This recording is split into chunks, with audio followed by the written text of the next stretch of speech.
Aglomeraciones en tiempos de pandemia. Bueno, de este tema vamos a conversar con el presidente del Consejo Directivo del CERVEL, Patricio Santamaría. ¿Qué tal? ¿Cómo está? Buenos días. ¿Qué tal, Gustavo? ¿Cómo estás? Gusto saludarte. Igualmente. A ver, elecciones 11 de abril. Alcaldes, concejales, gobernadores y constituyentes. ¿Se puede realizar en un solo día o en dos, como está estudiando, ¿no? Como quiere hacer el Ejecutivo, que sea en dos jornadas? A ver, siempre estuvo pensado, Gustavo, hacerlo en un día, Claro.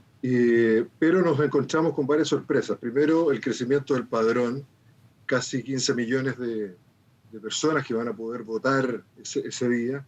Segundo, la cantidad de candidatos creció en más de 4.000 candidatos y candidatas respecto de la última elección municipal del año 2016, donde habíamos llegado al orden de los 13.000, 14.000. Hoy día estamos hablando de 18.000 candidatos y candidatas.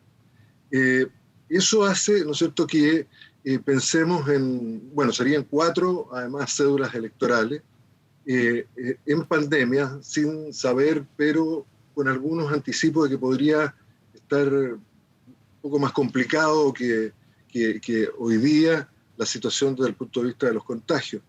Por otro lado, claro, también están las vacunas, pero eso nos hizo pensar primero en un voto anticipado, y estuvimos trabajando en el voto anticipado antes del receso parlamentario. Por lo demás, así se había comprometido el Ejecutivo, teníamos un proyecto que implicaba votar entre el día 14 y el día 8 o el día 7 anterior a la elección, sobre la base de mesas que iba a abrir el servicio electoral en determinadas comunas y donde las personas que se inscribían previamente podían hacerlo. Pero eso quedó aprobado en la Cámara de Diputados, tanto en las comisiones respectivas de Gobierno Interior, de Hacienda, en la Sala, y ahora va al Senado, y en el Senado es donde se ha estado conversando de ver la posibilidad de, no obstante, seguir trabajando en el voto anticipado, abrir la jornada a 2 días, precisamente la del 11 de abril, para evitar aglomeraciones, para hacerse cargo de los nuevos desafíos que van a tener los vocales, por ejemplo, respecto de pueblos originarios. Las personas que están en pueblos originarios pueden elegir, cuando lleguen a la mesa, si votan por su propio pueblo originario o por un convencional general, vale decir, pueden elegir la cédula electoral. Y además el cálculo que hemos hecho respecto de el aumento en la demora en el voto, que puede ser de un minuto y medio, habíamos calculado para el plebiscito, con 2 cédulas y 2 opciones cada una, y hoy día vamos un poco más de 4 minutos, podría ser. Hay cédulas con 180 candidatos, como la de Antofagasta, para concejales. Entonces, estamos viendo desde el punto de vista técnico la posibilidad de hacerlo en 2 días, porque tiene sus complejidades y requieren esto, yo diría, 3 cosas para llevarlo adelante. Uno, que haya un amplio consenso político, un gran acuerdo. Bueno, se requiere una reforma constitucional y eso se tendría que dar en el Congreso. Y además de eso, debiéramos ver todos los aspectos técnicos que aseguran y que dejen sin ningún riesgo la elección. Nos interesa una elección íntegra y no por actuar rápidamente sin analizar cada uno de los temas, poner en riesgo el sistema electoral y el prestigio que tiene el servicio electoral, y ha ido ganando durante todos sus años. Bueno, claro, siempre hemos tenido un gran prestigio en Chile y también afuera. Y por último, la urgencia en tomar una decisión, porque además han surgido otras opciones que yo creo que es bueno que se pongan sobre la mesa, la de los alcaldes, de que se hagan en 2 domingos seguidos.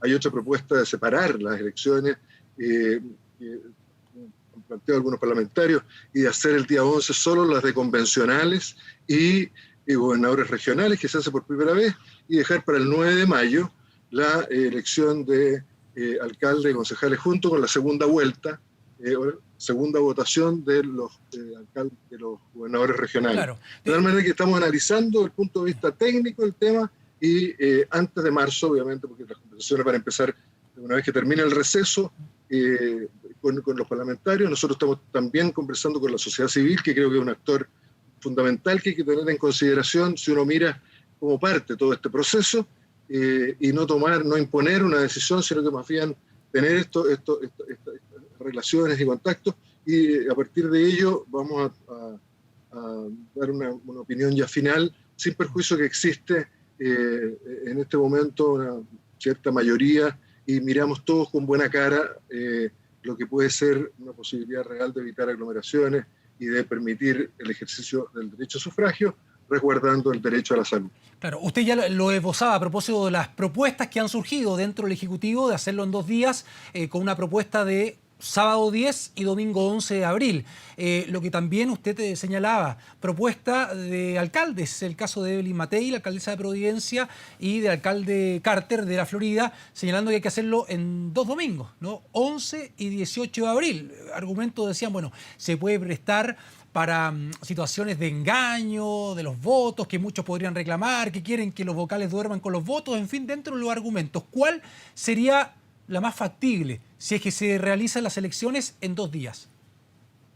A ver, yo diría que aquí ambas son factibles, porque en los países donde existe voto anticipado presencial, porque aquí nunca hemos hablado de voto anticipado postal, sino que voto anticipado presencial, básicamente el voto anticipado es de 14 días antes, una semana antes.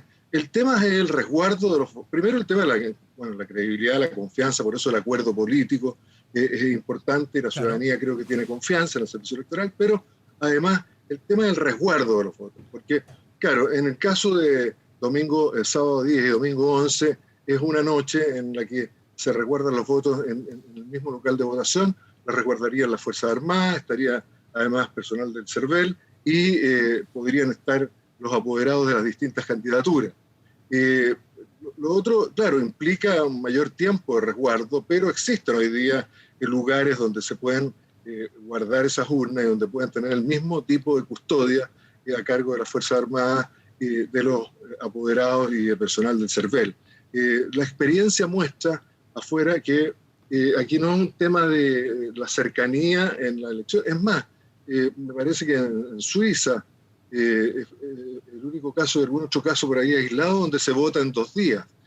Hubo una tendencia en votar en 2 días hace un tiempo atrás que ha ido disminuyendo y más bien los países han ido avanzando a votar en un solo día y cuando consideran el voto anticipado, hacerlo realmente anticipado, para que sirva, por ejemplo, a los trabajadores que están en faenas forestales, mineras, pesqueras, que en los turnos, para los turnos del personal de salud, etcétera. O sea, las personas se inscriben con anticipación y efectivamente, porque van a hacer un viaje, etcétera, votan anticipadamente, pero con una determinada distancia, que es el proyecto que presentó en su momento el Servicio Electoral, que presentaron también algunos parlamentarios y que está en discusión. Y yo creo que va a seguir en discusión, debiera seguir en discusión.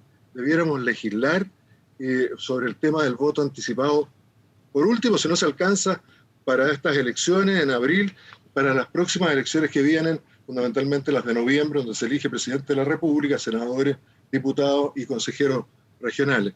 Lo otro sería una medida para esta elección y ahí es donde nosotros estamos terminando el análisis de cuál sería la más conveniente. Hoy día vamos a ver la propuesta que recién ayer hicieron los alcaldes Matei y Carter y después de eso vamos a dar nuestra opinión técnica, que es la que corresponde en este caso. Lo político lo ve el Ejecutivo y el Poder Legislativo y lo verán también con la sociedad civil, con la ciudadanía. Claro, dentro de los argumentos para el voto anticipado daba este ejemplo, ¿no? De los turnos, que cada vez, por ejemplo, esa modalidad de trabajo ha aumentado en nuestro país, sobre todo en las faenas mineras. Entonces, para la gente anticiparse, programarse de acuerdo a sus elecciones, ¿no?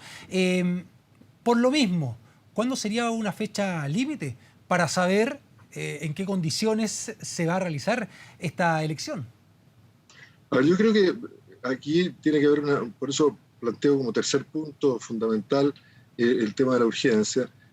No podemos enfrascarnos en una discusión muy larga y debiéramos resolver en las primeras semanas de marzo, diría yo, sin perjuicio que se siguiera tramitando, porque esto es un proyecto que reforma la Constitución, la ley orgánica, es posible que tenga un control de constitucionalidad del Tribunal Constitucional, pero nosotros ya con la señal del acuerdo, del inicio de la tramitación del proceso, que debiera ser un proceso muy breve y de tramitación con cierta urgencia, ya podríamos empezar a todo lo que implica hacer la aplicación logística de este tema.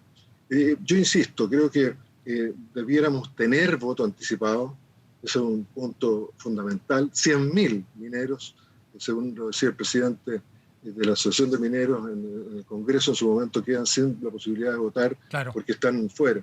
También hay que avanzar, y lo estábamos haciendo, en el voto de las personas privadas de libertad. 14.000 personas que están hoy día en las cárceles no pueden salir a ejercer un derecho de sufragio que tienen. En esto hay que ser claro, no estamos diciendo que voten los presos rematados, los presos que están condenados a más de 3 años y un día. Estamos hablando de las personas que están ahí en prisión preventiva, de personas que aún no han sido acusadas por algún delito o que están cumpliendo una condena menor a 3 años y que por ende tienen y mantienen su derecho a sufragio. Y eso es más posible realizarlo cuando existe voto anticipado. Así es la fórmula que se utiliza en la experiencia internacional. Recién hacía una estimación respecto a lo que duraría, ¿no?, el voto de cada una de las personas para la elección de alcalde, constituyente, concejales, gobernadores, en fin. ¿Se puede hacer una estimación respecto a la participación electoral para lo que va a ocurrir en abril? Es difícil hacer esa estimación.